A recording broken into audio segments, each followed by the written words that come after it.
Dream ions में आप सभी का स्वागत है। करंट अफेयर्स के इस लेक्चर में आपका करंट अफेयर्स का पहला टॉपिक ये रहा आपके सामने। इसमें है कोरगा जनजाति, कोरगा ट्राइब। देखिए कोरगा ट्राइब अभी कल से कुछ दिनों में मैंने एक्सटिंक्ट जो ट्राइब्स हैं उनके बारे में बता रहा हूँ, याद है? 2 ट्राइब हम उसमें लिख चुके हैं, तीसरी ट्राइब है। तो ये एक डिटेल है जो आपसे एग्जाम में पूछी जा सकती है, आपको प्रॉपर मैनर में पता होनी चाहिए।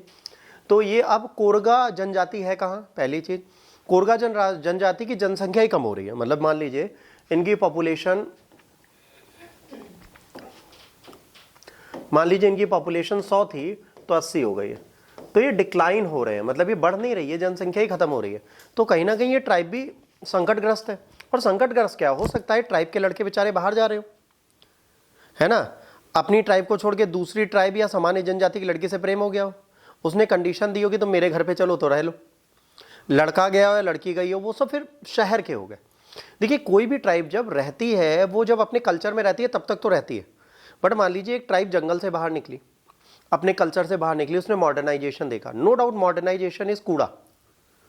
आपको सच बताएं, जो मॉडर्नाइजेशन आज की डेट में है वो मॉडर्नाइजेशन हम लोग करके छोड़ चुके हैं एंशिएंट टाइम पे। बट छोड़ चुके ना, इसका मतलब कुछ तो कमियां थी उसमें। अब ये मॉडर्नाइजेशन जब आया है तो जिसको पहली बार दिखेगा, मतलब जिसने सिर्फ स्लेट पे ABCD लिखी होगी, उसको स्मार्ट पैनल दिखेगा कि वाओ व्हाट अ थिंग। अब वो इसका अट्रैक्शन आएगा ना उसको। हम लोग रोज लिखते हैं भाई कूड़ा है, होता है ना, जिसके पास है उसके लिए वैल्यू कम है, जिसके पास नहीं उसके लिए ज़्यादा है।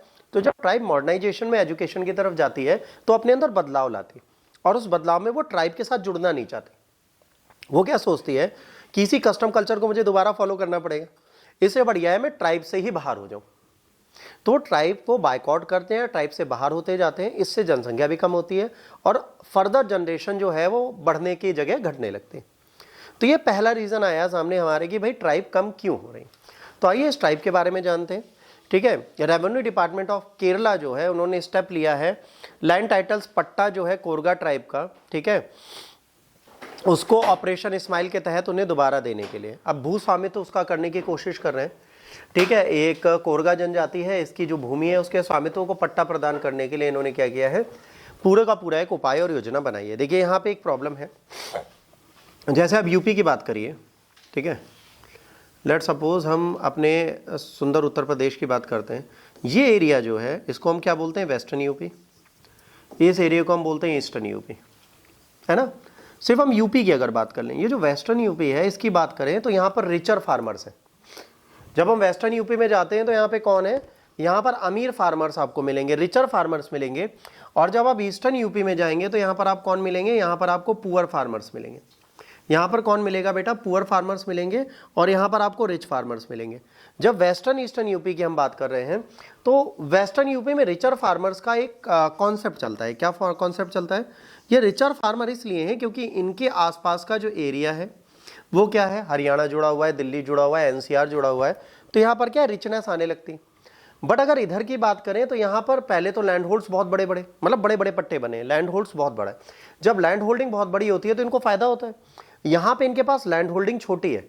जब यहाँ पे लैंड होल्डिंग छोटी होगी तो क्या होगा, फार्मर्स ग्रोथ नहीं कर पाएंगे, फार्मर्स आगे नहीं बढ़ पाएंगे। तो ये क्या करेंगे, इस लैंड होल्डिंग को इंक्रीज करने की कोशिश करेंगे। जब इस लैंड होल्ड को इंक्रीज करने की कोशिश करेंगे तभी इनके सारे इश्यूज रिजॉल्व होते हुए आपको दिखेंगे। भाई लैंड होल्ड्स के इश्यूज कब रिजॉल्व होंगे, जब ये चीज होगी। तो वैसे अगर कोई SC और उसकी कंडीशन आपको सुधारनी है तो आपको क्या करना पड़ेगा, उसकी कंडीशन को सही करने की कोशिश करनी पड़ेगी। आप कोरगा की अगर बात करेंगे, विशेष रूप से कमजोर जनजातीय समूहों में से एक है। ये भी क्या है, PVTG ग्रुप में आती है। दक्षिण भाग में केरल और कर्नाटक में पाई जाती है। कोरगा जो बोलते हैं वो बोलते हैं तुलु लैंग्वेज, है ना, और इनकी एक स्वतंत्र भाषा भी है ना। कई वहीर विवाही कुलों और संप्रदाय में विभाजित है। ठीक है, इस कुल को बाली के नाम से जाना जाता है। कोरगा में 17 बाली पाए जाते हैं, मतलब 17 ग्रुप्स पाए जाते हैं। अर्थव्यवस्था कृषक है, बांस बेत टोकरी बनाने और लताएं आदि के लिए निर्भर रह के अपने कार्य करते हैं। देवताओं को प्रसन्न करने के लिए गीत गाते हैं, लोक नृत्य करते हैं, अनुष्ठान करते हैं, जादू टोना करते हैं ताकि फसल अच्छी हो और महामारी दूर। मतलब ये साइंस से ज़्यादा तंत्र मंत्र पे यकीन करते हैं, ये पूजा पाठ करते हैं, देवता सब करेंगे। ढोलू और वूटे, ये बांसुरी और ढोल जो है इनके प्रमुख संगीत वाद्य यंत्र हैं। कोरगा लोगों में परिवार मातृवंशीय होता है। जिसमें वंश का निर्धारण महिला वंश के आधार पर किया जाता है, लेकिन विवाह के बाद निवास पितृवंशीय होता है। वंश का निर्धारण महिला से किया जाता है, पर विवाह के बाद ये रहते कहाँ पर है? अपने पप्पा के साथ। संपत्ति बेटे और बेटियों दोनों में बराबर बांटी जाती है। सबसे अच्छी चीज देखिए, बेटे और बेटियों में कोई अंतर नहीं है, जो संतान पैदा होगी दोनों में इक्वल संपत्ति बांटी जाएगी। कोरगा विभिन्न भूटा है ना, भूटा, कोल, तुलु नाडु में से एक अनुष्ठानिक लोक यंत्र है। इनका लोक नृत्य क्या है ना, भूटा, कोला और तुलु नाडु। और इसके साथ पुंजुरली, कुल्लूरती, कोरथी, गुलीला, ठीक है, इनके उपासक हैं। ये जो इनके देवता हैं ये तो ये कुछ बेसिक नाम हैं जो आपको याद रखने हैं। इनके उपासक कौन, किसके उपासक हैं, क्या करते हैं, कैसे करते हैं, ये सारी चीज़ें यहाँ पर हैं। 5 मिनट 2 मिनट दे रहा हूँ, आप एक बार लिख लीजिए फिर आगे चलें।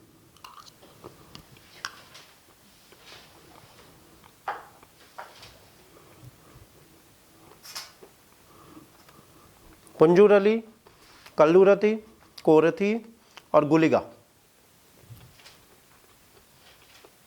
ठीक। इंग्लिश वर्जन ये रहा।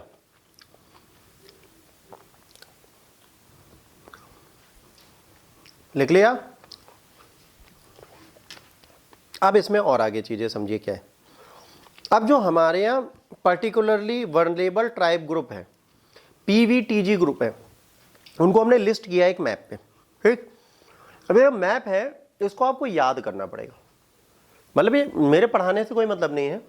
यहाँ पर उत्तर प्रदेश में क्या है उसके बारे में बताएंगे, बिहार में, झारखंड में क्या है, वेस्ट बंगाल में क्या है, मणिपुर, त्रिपुरा, उड़ीसा, मध्य प्रदेश, राजस्थान, गुजरात, महाराष्ट्र, कर्नाटक, ठीक है। ये देखो कोरगा जनजाति यहाँ पे दिखी है, केरला और तमिलनाडु की, देखिए यहाँ पे भी कोरगा दिखेगी। क्यों? क्योंकि तमिलनाडु केरला दोनों दिए। कर्नाटक दिखिए, देखिए कर्नाटक में कोरगा है, केरला में कोरगा है, तो वहाँ दिख रही है। तो जब इस मैप को आप लोग पढ़ेंगे तो ये आपको चीज़ें याद दिला देगा कि कौन सी ट्राइब कहाँ कहाँ है। मतलब ये मैप पढ़ने का मतलब है इंडिया में टोटल जितनी ट्राइब इंपॉर्टेंस रखती है हमारे लिए एग्जाम के लिए, वो सारी आपको इस एक छोटे से मैप से मिल जाएंगी।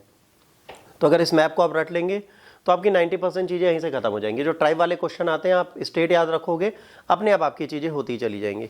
अब यहाँ पे बात आती है, एक ट्राइब होती है, एक शेड्यूल ट्राइब होती है, एक पर्टिकुलरली वल्नरेबल ट्राइब होती है। क्या होती है? देखो, जो ट्राइब्स हैं उन्हीं में शेड्यूल ट्राइब्स आती हैं, और शेड्यूल ट्राइब्स के अंदर ही आती है पर्टिकुलर वल्नरेबल ट्राइब। मतलब पहले तो एक जनजाति होगी, फिर वो पिछड़ी जनजाति होगी, और पिछड़ी जनजाति में अत्यधिक पिछड़ी जनजाति होगी। पहले जनजाति है, ये ट्राइब है, फिर अनुसूचित ट्राइब है, और अनुसूचित ट्राइब में भी और गरीब ट्राइब है। मतलब एक गरीब है, एक महागरीब है, एक महागरीब से भी नीचे गरीब है। तो ये महागरीब से भी नीचे वाले गरीब होते हैं, इनकी कंडीशन बहुत बुरी होती है। तो इनको सुधारने का प्रयास किया जाएगा, इनकी पर्टिकुलर कंडीशन को इंप्रूव किया जाएगा, ठीक। कोई डाउट यहां तक?